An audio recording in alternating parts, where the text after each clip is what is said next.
Electoral bond को लेकर एक बड़ा डिसीजन दिया गया है, उसको किस तरीके से आप देखते हैं? नहीं, वो तो कई सारे सवाल उसको लेकर खड़े हैं। हाँ, वो तो हिस्टोरिकल डिसीजन है ऐसा मुझे लगता है, और बहुत इम्पोर्टेंट डिसीजन है। तो उसका परिणाम तो आपको दिखाई देगा कि एक ही पार्टी के जिसको सबसे ज्यादा फंड्स मिल रहे थे, तो अभी आगे क्या परिणाम होगा मुझे मालूम नहीं, लेकिन हिस्टोरिकल डिसीजन जरूर है वो। सर, राज्यसभा के लेकर आज जो नॉमिनेशन यहाँ पर हो रहे हैं, वो उसमें प्रफुल्ल पटेल को लेकर सबसे ज्यादा सवाल उठाए जा रहे हैं कि उनका टेन्योर अभी बाकी था, लेकिन बावजूद उसके उनको पार्टी कैंडिडेट बना के नॉमिनेशन फाइल कराया गया है। इसको किस तरीके से देखते हैं? वो तो उनका आपस का मामला है, खुद का व्यक्तिगत, और आपस वो पार्टी है, अलग पार्टी तैयार हुई है, तो उनका डिसीजन वो है। इतना समझता है कि प्रफुल्ल जी को 2 साल और मिल गए, 2 साल तो और मिल गए, उन्होंने वो डिसीजन लिया है। सर, महाविकास आघाड़ी में सीट शेयरिंग का जो मसला है वो कहाँ पे अभी तक पहुंचा है, और ये 8 सीटों को लेकर के क्या मामला अभी भी अटका हुआ है? नहीं, महाविकास आघाड़ी का तो डिस्कशन हमारा शुरू है, चर्चा शुरू है। अभी हम अगले हफ्ते में इकट्ठे बैठेंगे और वो हम सब सुलझाएंगे, उसमें कोई प्रॉब्लम नहीं। डेडलाइन सेट की गई है इसके लिए सुलझ नहीं, वो जल्दी हो जाएगा। हम फरवरी के अगले हफ्ते में वो डिसीजन पूरा करेंगे, हम कोई प्रॉब्लम नहीं। सर, एक सवाल इम्पोर्टेंट ये भी कि जो पहले जिसको अफवाह बताया गया कि एनसीपी का कांग्रेस में विलीन होना, उसको लेकर ये भी चर्चा में आई कि एनसीपी ने एक काउंटर ऑफर दिया है कांग्रेस को कि अगर आपने मुख्यमंत्री का चेहरा सुप्रिया ताई को बनाया तो हम विलीन करने के लिए तैयार। ऐसी कोई चर्चा नहीं, कुछ नहीं है, और ऐसा कोई उन्होंने भी बताया नहीं है।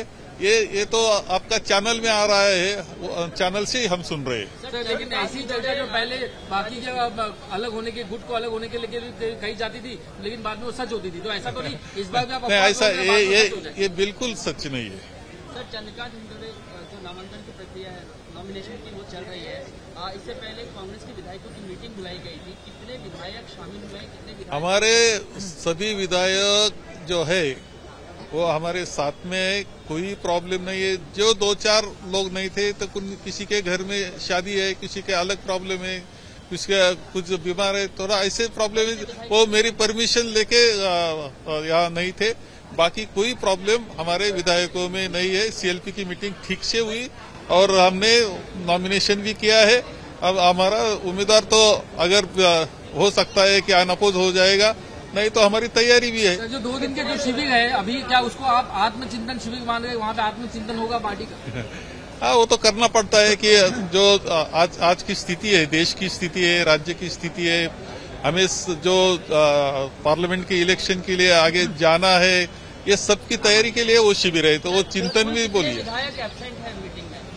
नहीं, वो 2-4 लोग नहीं थे, तो उसका भी लेटर्स हमारे पास है। थोरात साहेब, एकूण मराठीत सांगा, किती जण आज उपस्थित होते? कारण आमच्या याच्यामध्ये जी काही आहेत ती सर्व आज एकतर 3-4 लोक नव्हते, तर त्यांचे माझ्याजवळ पत्र आहेत आणि काही ना काही कारणानं ते थांबलेले, त्या माझी परवानगी घेऊन ते थांबलेले आहेत।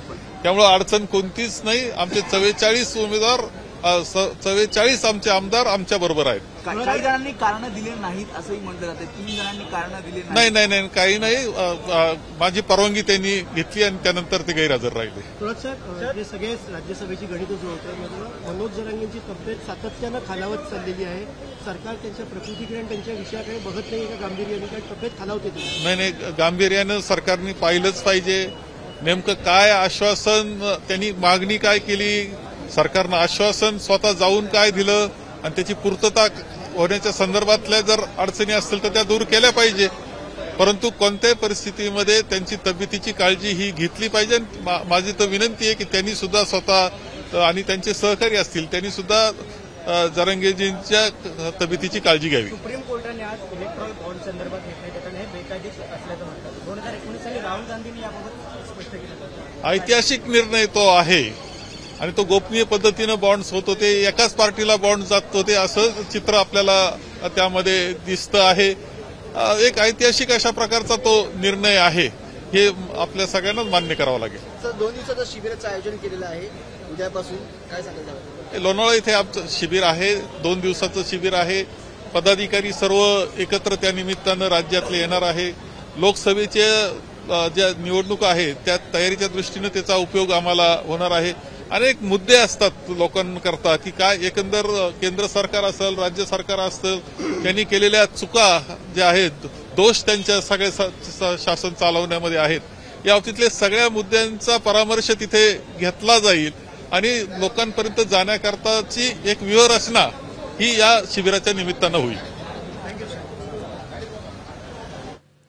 इलेक्टोरल बॉन्ड संदर्भातला सरकारचा निर्णय स्वागतार्ह असल्याचं बाळासाहेब थोरात यांनी सांगितलेलं आहे. जे आमदार अनुपस्थित होते त्यांनी पूर्व परवानगी घेतलेली होती असंही ते म्हणालेले. काँग्रेसची आज एक बैठक होती.